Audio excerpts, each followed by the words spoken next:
Welcome to Siddarameshwara study zone. Friends, ಇವತ್ತಿನ ವಿಡಿಯೋದಲ್ಲಿ best books become a teacher, not only teacher, ಎಲ್ಲ competitive ಎಕ್ಸಾಮ್ಸಿಗೆ ಉಪಯುಕ್ತವಾದಂತಹ ಪುಸ್ತಕಗಳನ್ನು ನಾನು ಈ ವಿಡಿಯೋದಲ್ಲಿ ಹಂಚಿಕೊಂಡಿದ್ದೀನಿ. ನೋಡಿ, ನಾವು ಯಾವುದೇ ಒಂದು ಎಕ್ಸಾಮ್ಗೆ ಪ್ರಿಪೇರ್ ಆಗಬೇಕಂದ್ರೆ ಕೈಗೆ ಸಿಕ್ಕಿರುವಂಥ ಪುಸ್ತಕಗಳನ್ನು ಓದ್ತಾ ಕೂತ್ಕೊಂಡ್ರೆ ನಮಗೆ ಜಾಬ್ ಆಗೋದು ಸಾಧ್ಯ ಇಲ್ಲ. ಯಾಕಂದರೆ ಜ್ಞಾನ ಎಂಬುದು ಸಾಗರ ಇದ್ದಂತೆ. ಸೊ ನಾವು ಯಾವುದೋ ಒಂದು ಪರ್ಟಿಕ್ಯುಲರ್ ಜಾಬ್ಗೆ ಓದ್ತಾ ಇದ್ದೀವಿ ಅಂದರೆ ಅದಕ್ಕೆ ಯಾವ ಸೋರ್ಸಸ್ ಇಂಪಾರ್ಟೆಂಟ್ ಅನ್ನೋದನ್ನು ನಾವೇನು ಮಾಡಬೇಕು, ಒಂದು ಕಡೆ ಕ್ರೋಢೀಕರಿಸ್ಕೊಂಡು ಆವಾಗ ಓದಿದರೆ ನಮಗೆ ಎಕ್ಸಾಮಲ್ಲಿ ಸಕ್ಸಸ್ ಕಾಣೋಕ್ಕೆ ಸಾಧ್ಯ. ಸೊ ನಾನು ಈ ವಿಡಿಯೋದಲ್ಲಿ ಶಿಕ್ಷಕ ವೃತ್ತಿಗೆ ಯಾವೆಲ್ಲ ಪುಸ್ತಕಗಳ ಅವಶ್ಯಕ ಎಂಬುದನ್ನು ಹಂಚಿಕೊಂಡಿದ್ದೀನಿ. ವಿಡಿಯೋನ ಕೊನೆ ತನಕ ನೋಡಿ, ಒಂದು ಲೈಕ್ ಕೊಡಿ, ಒಂದು ಸಬ್ಸ್ಕ್ರೈಬ್ ಕೊಡಿ. ಬನ್ನಿ ಫ್ರೆಂಡ್ಸ್, ವಿಡಿಯೋನ ನೋಡ್ಕೊಂಡು ಬರೋಣ. ಶಿಕ್ಷಕರಾಗಲು ಏನೇನು ಬೇಕು ಎಲ್ಲ ಸೋರ್ಸಸ್ಗಳು ನನ್ನ ಹತ್ರ ಇವೆ. ಅವುಗಳನ್ನು ನಿಮ್ಮೊಂದಿಗೆ ನಾನು ಹಂಚ್ಕೊತೀನಿ. ಇವು ಎಲ್ಲ ಪುಸ್ತಕಗಳು ನಿಮ್ಮ ಹತ್ರ ಇರಬೇಕಂತ ಏನೂ ನೆಸೆಸಿಟಿ ಇಲ್ಲ. ಜಸ್ಟ್ ನಾನು ನಿಮ್ಗೊಂದು ಐಡಿಯಾ ಕೊಡ್ತೀನಿ, ಶಿಕ್ಷಕರಾಗೋಕ್ಕೆ ಯಾವ್ಯಾವ ಪುಸ್ತಕಗಳು ಬೇಕು ಅನ್ನೋದನ್ನು ನಿಮಗೆ ಹೇಳೋಕ್ಕೆ ಇಷ್ಟಪಡ್ತೀನಿ. ಫಸ್ಟು ನನ್ನ ಹತ್ರ ಇರೋದು, ನಾನು DSCRT ಕನ್ನಡ ಟೆಕ್ಸ್ಟ್ ಬುಕ್ರಿಂದ ಹಿಡಿದು ನಾನು ಎಲ್ಲ ಸಬ್ಜೆಕ್ಟು ಓದ್ತೀನಿ ಎಕ್ಸೆಪ್ಟ್ ಮ್ಯಾಥ್ಸು ಮತ್ತು EVS. ಫಸ್ಟು ನಾನು ನಿಮಗೆ ಶೋ ಮಾಡ್ತೀನಿ ಕನ್ನಡದಲ್ಲಿ ನಾನು 6ನೇ ತರಗತಿ ಹಿಡಿದಿಂದ ಅಪ್ ಟು 10th ನಾನು ಏನು ಮಾಡಿದ್ದೀನಿ, ಕನ್ನಡ ಟೆಕ್ಸ್ಟ್ ಬುಕ್ಕನ್ನು ಕಲೆಕ್ಟ್ ಮಾಡ್ಕೊಂಡಿದ್ದೀನಿ. ಮತ್ತು ಈಗ ಬಂದು ಇಂಗ್ಲೀಷೂ ಸಹ ಹಾಗೆ ನೋಡಿ ಫ್ರೆಂಡ್ಸ್. ಇಲ್ಲಿ 6ನೇ ತರಗತಿ, 7ನೇ ತರಗತಿ, 8ನೇ ತರಗತಿಯಿಂದ ಹಿಡಿದು ನಾನು up to 10th English text ಬುಕ್ಕನ್ನು ಕಲೆಕ್ಟ್ ಮಾಡಿದ್ದೀನಿ. ಇನ್ನು ಮತ್ತೆ ನಾನು ಸೋಷಿಯಲ್ಗೆ ಬಂದರೆ ನೋಡಿ, ಸೇಮ್ ಇಲ್ಲೂ ಸಹ ನಾನು 6ನೇ ತರಗತಿ, next part 1, part 2, 7th part 1, part 2, ಇದೇ ಥರ ನಾನು ಅಪ್ ಟು 10th ಸಹ ಸೋಷಿಯಲ್ನು ಅದೇ ಥರ ನಾನು ಟೆಕ್ಸ್ಟ್ ಬುಕ್ಗಳನ್ನು ಕಲೆಕ್ಟ್ ಮಾಡಿ ಇದರಲ್ಲಿರುವಂಥ ನಾನು ವಿಷಯಗಳನ್ನೇ ಓದಿ ನೋಟ್ಸ್ ಮಾಡ್ಕೋತೀನಿ. ಯಾಕಂದರೆ ಈ ಥರ ಓದೋದ್ರಿಂದ ನಮಗೆ ಹಂತವಾಗಿ ವಿಷಯಗಳ ಮಾಹಿತಿ ಸಿಗುತ್ತೆ. ನಾವು ಸ್ಕಿಪ್ ಮಾಡಿ ಓದ್ಬಿಟ್ರೆ ನಮಗೆ ಅದರ ಗ್ರಿಪ್ ಸಿಗಲ್ಲ, ವಿಷಯಗಳ ಬಗೆಗೆ ಗ್ರಿಪ್ ಸಿಗಲ್ಲ.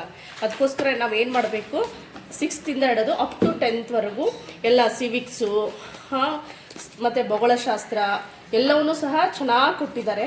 ಇದನ್ನು ಓದೋದ್ರಿಂದ ನಮಗೆ ವಿಷಯಗಳ ಗ್ರಿಪ್ ಸಿಗುತ್ತೆ. ಅದಕ್ಕೋಸ್ಕರ ನಾನು ಹೇಳ್ತಾ ಇದ್ದೀನಿ, ನೀವು ಗೌರ್ಮೆಂಟ್ ಟೆಕ್ಸ್ಟ್ ಬುಕ್ಕನ್ನು ಫಾಲೋ ಮಾಡಿ ಅಂತ. ನೆಕ್ಸ್ಟ್ ಫ್ರೆಂಡ್ಸ್, ಇನ್ನೊಂದು ಹೇಳಬೇಕಂದ್ರೆ ಸೈಕಾಲಜಿಗೆ ಸಂಬಂಧಪಟ್ಟಂಗೆ ನನ್ನ ಹತ್ರ ಒಂದು ಆಧುನಿಕ ಶಿಕ್ಷಣದಲ್ಲಿ ಮನೋವಿಜ್ಞಾನ ಅಂತ ನಾನು D.Ed ಓದುವಾಗ ಒಂದು ಟೆಕ್ಸ್ಟ್ ಬುಕ್ ಇತ್ತು. ನಾನು ಇದನ್ನೇ ರೆಫರ್ ಮಾಡ್ತೀನಿ. ಇದರಲ್ಲಿ ಸ್ವಲ್ಪ ಚೈಲ್ಡ್ ಸೈಕಾಲಜಿ ಬಗ್ಗೆ ಮಾಹಿತಿಯನ್ನು ಕೊಟ್ಟಿದ್ದಾರೆ. ಇದನ್ನು ನಾನು ಫಾಲೋ ಮಾಡ್ತೀನಿ. ಮತ್ತು ಕೆಲವೊಂದಿಷ್ಟು ನಾನು ಯೂಟ್ಯೂಬ್ ಚಾನಲನ್ನು ನೋಡ್ಕೋತೀನಿ. ಇನ್ನು ಫ್ರೆಂಡ್ಸ್, ಇಂಗ್ಲೀಷಿಗೆ ಬಂದರೆ ನಾನು ಇವಾಗ ರೀಸೆಂಟಾಗಿ ಈ ಕ್ಲಾಸಸ್ 6th to 8th ಅಂತ ಒಂದು ಶಿಕ್ಷಕರ ಕೈಪಿಡಿಯನ್ನು ಪರ್ಚೇಸ್ ಮಾಡಿದ್ದೀನಿ. ನೋಡಿ ಫ್ರೆಂಡ್ಸ್, ಇದರಲ್ಲಿ ಎಲ್ಲ ಪ್ರಶ್ನೆಗಳನ್ನು ಏನು ಮಾಡಿದ್ದಾರೆ ಅಂದರೆ ಬಿಡಿಸಿದ್ದಾರೆ. ತುಂಬ ಚೆನ್ನಾಗಿದೆ. ಇದರಲ್ಲಿ ನೋಡಿ, ಇಯರಿಂದ ಸ್ಟಾರ್ಟ್ 2020 GPS ಎಕ್ಸಾಮಲ್ಲಿ ಏನೇನು ಕಾಲ್ ಮಾಡಿದ್ದಾರೆ ಅದರದ್ದೆಲ್ಲ ಎಡಿಷನ್ನು ಇದರಲ್ಲಿ ಕೊಟ್ಟಿದ್ದಾರೆ. ಸೊ ತುಂಬ ಚೆನ್ನಾಗಿದೆ ಫ್ರೆಂಡ್ಸ್, ಬೇಕಾದರೆ ನೀವು ಸಹ ಬೈ ಮಾಡ್ಬೋದು. ಇನ್ನು ನೆಕ್ಸ್ಟು ಬಂದರೆ ಕಂಪ್ಯೂಟರ್ಗೆ ನಾನು ಗುರುರಾಜ್ ಬುಲ್ಬುಲೆ ಸರ್ ಅವ್ರದ್ದು ಇದು ಪುಸ್ತಕವನ್ನು ರೆಫರ್ ಮಾಡ್ತೀನಿ. ಮತ್ತು ಕೆಲವೊಂದಿಷ್ಟು ನನಗೆ ಏನಾದರೂ ಡಿಫಿಕಲ್ಟ್ ಅನಿಸಿದರೆ ವಿಡಿಯೋಸನ್ನು ನೋಡ್ತೀನಿ ಯೂಟ್ಯೂಬಲ್ಲಿ. ಸೊ ದಿಸ್ ಈಸ್ ಅ ಕಂಪ್ಯೂಟರ್ದು ನನಗೆ ಸಬ್ಜೆಕ್ಟ್ ಬಗೆಗೆ ಸ್ಟಡಿ ಸ್ಟ್ರಾಟಜಿ. ಫ್ರೆಂಡ್ಸ್, ಇನ್ನು GKಗೆ ಸಂಬಂಧಪಟ್ಟಂಗೆ ನಾನು ಏನು ಮಾಡ್ತೀನಿ ಅಂದರೆ ಸ್ಪರ್ಧಾ ವಿಜೇತ ಅಂತ ಒಂದು ಮ್ಯಾಗ್ಝಿನನ್ನು, ನಿಮ್ಗೆ ಆಲ್ರೆಡಿ ಗೊತ್ತು, ಇದನ್ನು ಮಂತ್ಲಿ ಮ್ಯಾಗ್ಝಿನನ್ನು ನಾನು ಬೈ ಮಾಡಿ ಇದನ್ನೊಂದು ಸ್ವಲ್ಪ ರೆಫರ್ ಮಾಡ್ತೀನಿ. ಇನ್ನೊಂದು ಏನಂದರೆ, ಈ ಮ್ಯಾಗ್ಝಿನಲ್ಲಿ ವಿಷಯಗಳನ್ನು ತುಂಬ ಆಳವಾಗಿ ಕೊಟ್ಟಿರ್ತಾರೆ ಅಂತ ನನ್ನ ಅಭಿಪ್ರಾಯ. ಅದಕ್ಕೆ ನಮ್ಮ ಇಂಟ್ರೆಸ್ಟನ್ನು ನಾವೇನು ಮಾಡೋ ಲಾಸ್ ಆಗಲ್ಲ. 2 ಪೇಜನ್ನು ನಾವು ನೀಟಾಗಿ ಓದ್ತಾ ಹೋಗಬೇಕು. ಮತ್ತು ಅಗೇನು ಈಗಂತೂ ವಿಡಿಯೋದಲ್ಲಿ ಸಾಕಷ್ಟು GK ರಿಲೇಟೆಡ್ ವಿಡಿಯೋಸ್ ಇರ್ತವೆ, ಅವನು ನೋಡಿಕೊಂಡು ಇಂಪಾರ್ಟೆಂಟ್ ಆದದನ್ನು ನೋಟ್ ಮಾಡ್ಕೋಬೇಕು. ಇದು GK ಸಂಬಂಧಪಟ್ಟಂಗೆ ಸೋರ್ಸಸ್ಸು. ಇನ್ನು ನೆಕ್ಸ್ಟ್ ಫ್ರೆಂಡ್ಸು ನೋಡಿ, ಇಲ್ಲಿ ನಾನೊಂದು 2 ಪುಸ್ತಕಗಳನ್ನು ಇಟ್ಕೊಂಡಿದ್ದೀನಿ, 2 ನೋಟ್ಬುಕ್ಗಳನ್ನು ನೋಟ್ಸ್ಗಾಗಿ ಇಟ್ಕೊಂಡಿದ್ದೀನಿ. ನಾನು ಎಲ್ಲ ಎವ್ರಿ ಸಬ್ಜೆಕ್ಟಿಗೆ ಒಂದೊಂದಂತ ಸಪ್ರೇಟ್ ಏನು ಇಟ್ಕೊಂಡಿಲ್ಲ. ಯಾಕಂದರೆ ನಾನು ಇದರಲ್ಲಿ ಏನು ಮಾಡ್ತೀನಿ ಅಂದರೆ 6th ಸಂಬಂಧಪಟ್ಟಂಗೆ ನಾನು 6th ಎಲ್ಲ ಕನ್ನಡ, ಇಂಗ್ಲೀಷು ಎಲ್ಲನೂ ನಾವು ಮಿಕ್ಸ್ ಮಾಡಿಕೊಂಡು ಸೈಡಿ ಬರ್ಕೋತೀನಿ. ಇದರಿಂದ ನಮಗೆ 6ನೇ ತರಗತಿ ಒಳಗೆ ಏನಿದೆ ಅನ್ನೋದೊಂದು ಐಡಿಯಾ ಸಿಕ್ಬಿಡುತ್ತೆ. ನಾನು ಹೇಳ್ದಂಗೆ ಎಲ್ಲನೂ ಬರೀತಾ ಕೂತ್ಕೊಳ್ಳೋಂಗಿಲ್ಲ. ನೋಡಿ ಫ್ರೆಂಡ್ಸ್, ನಾನು ಸಿಂಪಲ್ಲಾಗಿ ಇಷ್ಟಿಷ್ಟು ಒಂದು ಸ್ವಲ್ಪ ನೋಟ್ಸನ್ನು ಮಾಡ್ಕೊಂಡಿದ್ದೀನಿ. ಯಾವುದು ನನಗೆ ಡಿಫಿಕಲ್ಟ್ ಆಗುತ್ತೆ ಅದನ್ನೆಲ್ಲ ಮಾಡ್ಕೊಂಡಿದ್ದೀನಿ. ಇಲ್ಲಿ ನೋಡಿ ನಾನು ಒಂದು ತೋರಿಸ್ತಾ ಇರ್ತೀನಿ ನಿಮಗೆ. ಈಗ ರಾಜ್ಯ ಸರ್ಕಾರ ಬಗ್ಗೆ, ರಾಜ್ಯ ಸರ್ಕಾರ ನನಗೆ ಕೇಂದ್ರ ಸರ್ಕಾರದ್ದು ಸ್ವಲ್ಪ ಕನ್ಫ್ಯೂಸ್ ಆಗ್ತಾ ಇತ್ತು. ಅದಕ್ಕೆ ಈ ಥರ ಒಂದು ಸ್ವಲ್ಪ ಸಿಂಪಲ್ಲಾಗಿ ಚಾರ್ಟ್ ಹಾಕ್ಕೊಂಡಿದ್ದೀನಿ. ಹ್ಯಾಂಡ್ ರೈಟಿಂಗು ಸರಿಯಾಗಿಲ್ಲ ಫ್ರೆಂಡ್ಸ್, ಬೈಬೇಡಿ. ನಾನು ಸ್ಮಾಲ್ ಅಕ್ಷರದಲ್ಲಿ ಬರೆದು ನೋಟ್ಸ್ ಮಾಡ್ಕೋತೀನಿ. ಯಾಕಂದರೆ ನಾವು ಎಲ್ಲನೂ ನೋಟ್ಸ್ ಮಾಡ್ಕೋತಾ ಕೂತ್ರೆ ನಮಗೆ ಈ ಟೆಕ್ಸ್ಟ್ ಬುಕ್ಕನ್ನು ಮುಗಿಯೋದು ಸಮಾಜ ವಿಜ್ಞಾನ ಆಲ್ರೆಡಿ ನಿಮ್ಗೆ ಗೊತ್ತಿರೋ ಹಾಗೆ ತುಂಬ ಬ್ರಾಡಾಗಿದೆ.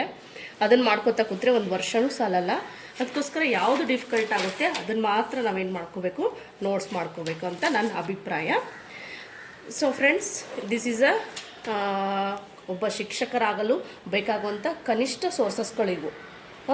ಅದಕ್ಕೋಸ್ಕರ ನಾನು ನಿಮಗೆ ಹೇಳ್ತಾ ಇದ್ದೀನಿ, ಕಂಪಲ್ಸರಿಯಾಗಿ ಎಲ್ಲ ಟೆಕ್ಸ್ಟ್ ಬುಕ್ಕನ್ನು ರೆಫರ್ ಮಾಡಿ. ನಿಮ್ಗೇನಾದರೂ ಇಷ್ಟ ಆದರೆ ನನ್ನ ಚಾನಲ್ನ ಸಬ್ಸ್ಕ್ರೈಬ್ ಮಾಡಿ, ಫಾಲೋ ಮಾಡಿ. ಇದೇ ಥರ ನಾನು ಇನ್ನಷ್ಟು ಮಾಹಿತಿಗಳನ್ನು ನಿಮ್ಮ ಹಂಚ್ಕೊಳ್ಳಿಕ್ಕೆ ಅವಕಾಶ ಮಾಡಿಕೊಡಿ ಫ್ರೆಂಡ್ಸ್. ಯಾಕಂದರೆ ನಾನು ಸಹ ಈ ಶಿಕ್ಷಕ ನೇಮಕಾತಿಗೆ ಪ್ರಿಪೇರ್ ಆಗ್ತಾಯಿದ್ದೀನಿ. ನನ್ನೊಂದಿಗೆ ನೀವು ಪ್ರಿಪೇರ್ ಆಗಬೇಕು. ನನ್ನಲ್ಲಿರುವ ಜ್ಞಾನವನ್ನು ನಿಮ್ಮೊಂದಿಗೆ ನಂಗೆ ಹಂಚ್ಕೊಳ್ಳೋಕ್ಕೆ ಅವಕಾಶ ಮಾಡಿಕೊಡಿ. ಇದೇ ನಿಮ್ಮಲ್ಲಿ ಕೇಳ್ಕೊಳ್ಳಿರುವಂಥ ರಿಕ್ವೆಸ್ಟು.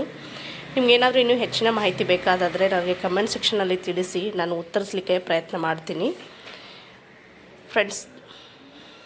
ಇನ್ನೊಂದೇನೆಂದರೆ, ನನಗೆ ಎಲ್ಲರೂ ಶಿಕ್ಷಕರ ನೇಮಕಾತಿಯಾಗಿ ಅವ್ರದ್ದೇ ಆದಂಥ ಕನಸುಗಳನ್ನು ನನಸು ಮಾಡ್ಕೋಬೇಕು ಅನ್ನೋದೊಂದೇ ಉದ್ದೇಶ. ಸೊ ತಡ ಮಾಡಬೇಡಿ, ಇವತ್ತಿಂದನೇ ಟೆಕ್ಸ್ಟ್ ಬುಕ್ಕನ್ನು ಕಲೆಕ್ಟ್ ಮಾಡಿ. ಇಲ್ಲಾಂದರೆ ನಿಮ್ಗೇನಾದರೂ ಆಗಲಿಲ್ಲ ಅಂದರೆ ನನ್ನ ಚಾನಲಲ್ಲಿ ಕೆಲವೊಂದಿಷ್ಟು ನಾನು NCERT DSCERT ಬುಕ್ಕನ್ನು ವಿಡಿಯೋಸನ್ನು ಅಪ್ಲೋಡ್ ಮಾಡಿದ್ದೀನಿ. ಅದರಲ್ಲಾದರೂ ನೀವು ಸೋರ್ಸಸನ್ನು ಕಲೆಕ್ಟ್ ಮಾಡಿಕೊಂಡು ಓದ್ಕೊಳ್ಳಿ. ಆದಷ್ಟು ಈ ವರ್ಷ ಕರಿತೀನಿ ಅಂತ ಹೇಳ್ತಾ ಇದ್ದಾರೆ. ಅವ್ರು ಯಾವಾಗಾದರೂ ಕರೀಲಿ, ಫಸ್ಟ್ ನಾವು ಪ್ರಿಪೇರ್ ಆಗಿರೋಣ. ನಮಗೋಸ್ಕರ ಒಂದು ಸೀಟ್ ಇದ್ದೇ ಇರುತ್ತೆ ಅಂತ ನಂಬಿಕೆ ಮೇಲೆ ನಾವು ಸ್ಟಡಿ ಮಾಡೋಕ್ಕೆ ಸ್ಟಾರ್ಟ್ ಮಾಡೋಣ. ಯಾವುದೇ ಡಿಸ್ಟ್ರಾಕ್ಷನ್ ಇದ್ದರೂ ಸಹ ಅವುಗಳನ್ನೆಲ್ಲ ಬದಿ ಕೊಡೋಣ. ಯಾವುದು ಕಿವಿಗೆ ಹಾಕ್ಕೊಳ್ಳಾರ್ದಂಗೆ ನಮ್ಮ ಅಭ್ಯಾಸವನ್ನು ನಾವು ನಿರಂತರವಾಗಿ ಮಾಡೋಣ. ಆವಾಗ ಜೀವನದಲ್ಲಿ ನಾವು ಸಕ್ಸಸ್ ಪಡಿತೀವಿ ಅಂತ ನನ್ನ ಒಪಿನಿಯನ್ನು. ಸೊ ಫ್ರೆಂಡ್ಸ್, ಈ ಚಾನಲ್ನ ನೀವೇನು ಮಾಡಿ, ಸಬ್ಸ್ಕ್ರೈಬ್ ಮಾಡಿ. ಈ ವಿಡಿಯೋ ಇಷ್ಟ ಆದರೆ ಒಂದು ಲೈಕ್ ಕೊಡಿ. ಮತ್ತು ಇದೇ ಥರ ಇನ್ನಷ್ಟು ವಿಡಿಯೋಗಳನ್ನು ನನಗೆ ನಿಮ್ಮೊಂದಿಗೆ ಹಂಚಿಕೊಳ್ಳೋಕ್ಕೆ ಅವಕಾಶ ಕೊಡಿ. Thank you.